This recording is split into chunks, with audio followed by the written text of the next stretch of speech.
Welcome to another exciting episode of Bangers and Smash.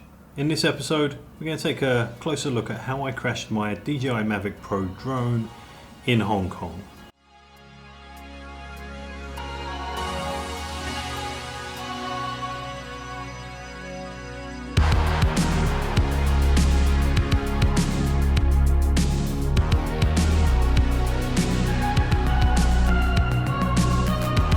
So the day I inevitably crashed the drone, I went to an area called Wong Chuk Hang. It's also known as South Horizons, and there's a really cool yacht club there, and they have lots of fancy boats, but it's also got nice landscapes. It's mountainous, there's buildings, but it's a nice place to go. It's very quiet. I thought it would be very different from what I typically do in Hong Kong. Walk around with a film camera, taking pictures in places like Mong Kok and Wan Chai, which are fun, busy areas with lots and lots of people.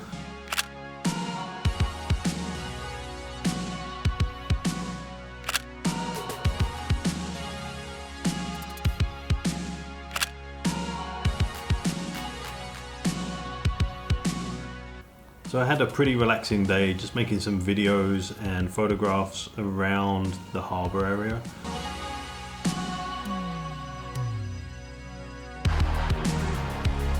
For whatever reason, on the way home, I saw some buildings and thought, I'm going to stop here and get something a little bit more cinematic.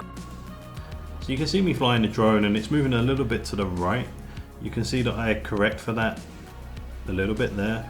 And everything's fine, it's exactly what I thought it would look like. But as we approach this pink building on the right, you'll see that the camera kind of wobbles here. I'll just pause the video quickly. I have no idea what caused that wobble.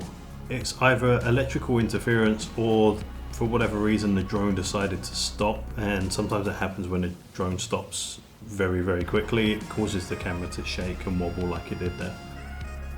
What you see next in the video is that the drone keeps moving to the left. I'm going to stop it there. And that was from no input from myself. You'll also see that I'm trying to make the drone go up above the buildings because I couldn't counteract that left movement. It wasn't a windy day, so I have no idea why that was happening. The next thing you'll see in the video is that I tried to spin the drone around. You can see that here. But it still keeps moving in the same direction that it was before, and inevitably it hits a building. I was in absolute panic when this happened.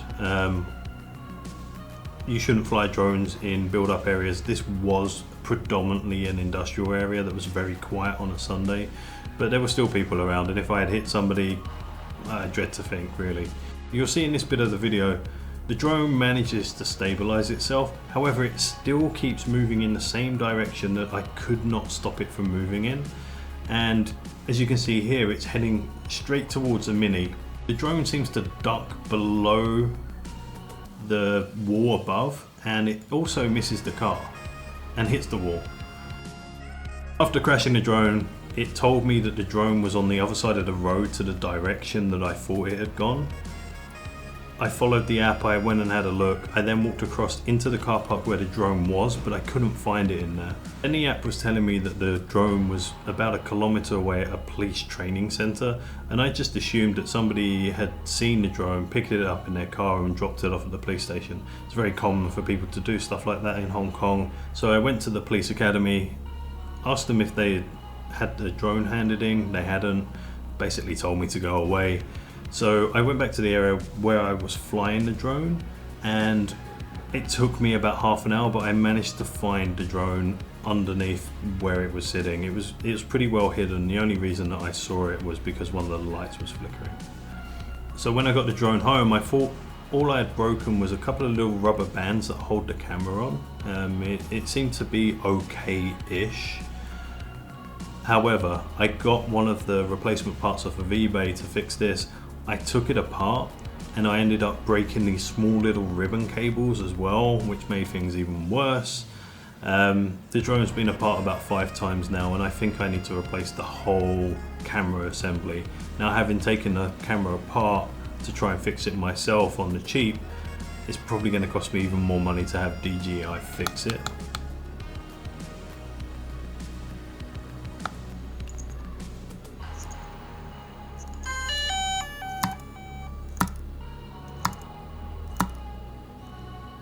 The biggest dream I have in life was to join Mavic and Goose in Top Gun, and I can't see that happening now.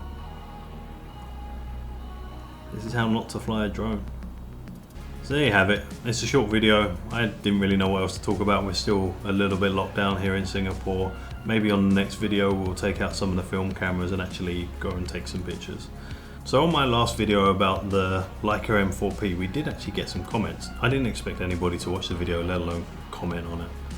So let's see what we have. So the first comment is from Bradley Ball. He says, bought one of these a couple of weeks back and really enjoying it so far. Nice one, Bradley. Get yourself a biscuit. We also have a comment from Tinkerbell who says, thanks for this video. I have both the M4P and M6. They are the same except for the light meter as far as I'm concerned. She goes on a bit more about how she uses a light meter, but that's essentially what I was trying to say in the video. The M6, M4P, same camera. So the last comment comes from somebody whose name I won't butcher, but they say, hello, talk straight to the actual topic. No nonsense or avocados, keep it in the fridge please. And okay, I will keep the avocados in the fridge from now on. So there you go, a couple of comments on one of my videos. I didn't expect anybody to even watch them, so it looks good. If you have any comments about this video or the previous one, leave them down below. Leave me a like, or if not, just go away.